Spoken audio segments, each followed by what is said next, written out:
জুলাই অভ্যুত্থানের উদ্দেশ্য ধারণ করে দায়িত্ব পালনের জন্য মাঠ প্রশাসনের কর্মকর্তাদের নির্দেশ দিয়েছেন অন্তর্বর্তীকালীন সরকারের প্রধান উপদেষ্টা অধ্যাপক মোহাম্মদ ইউনূস।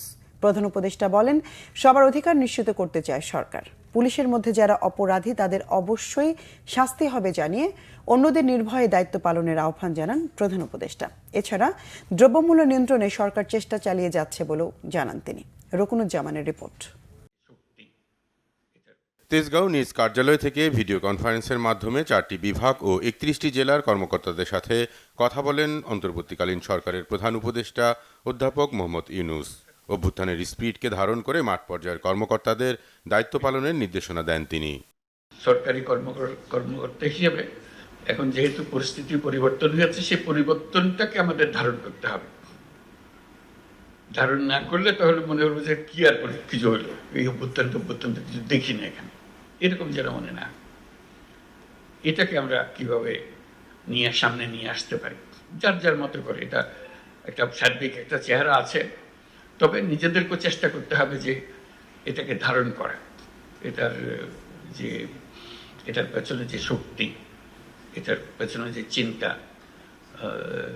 এটার পেছনে যে আত্মত্যাগটা ছিল, সেটা কিভাবে আমরা সামনে নিয়ে আসতে পারি, যাতে করে মানুষ বুঝে যে একটা বড় পরিবর্তন হয়ে গেছে।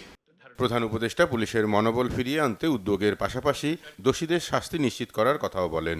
পুলিশের তাদের যে ভূমিকা, তারা মনোবল হারিয়েছে, যেহেতু তাদের উপরে অনেক অভিযোগ যে অভ্যুত্থানের সময় যে ভূমিকা তারা পালন করেছে, সেই জন্য মানুষ তাদের উপরে ক্ষুব্ধ। কাজে তাদের মনোবল বৃদ্ধি, যে যারা দোষী তাদের অবশ্যই শাস্তি হবে, কিন্তু তারা নির্দোষ, তারা যেন নিশ্চিতভাবে তাদের ভূমিকা পালন করতে পারে এবং মানুষ এটা বুঝতে পারে যে দোষী এবং নির্দোষ এই দুই ক্যাটাগরির মধ্যে যেন ডিস্টিংশনটা করতে পারে। প্রধান উপদেষ্টা বলেন, সবার অধিকার নিশ্চিত করতে চায় সরকার। বিশেষ করে আমাদের বিরুদ্ধে একটা প্রচারণা চলছিল যে আমরা এরকম কিছু কিছু মানুষের অধিকার নিশ্চিত করতে পারছি না, তারা অধিকার বঞ্চিত হচ্ছে। আমরা এখন নিশ্চিত করতে চাই যে আমরা এটা ভুল, আমরা সবার অধিকার তার ধর্ম নির্বিশেষে আমরা নিশ্চিত করতে চাই।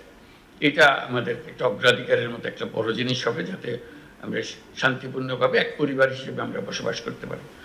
তুলে ধরেন দ্রব্যমূল্য নিয়ন্ত্রণে সরকারের প্রচেষ্টার কথাও।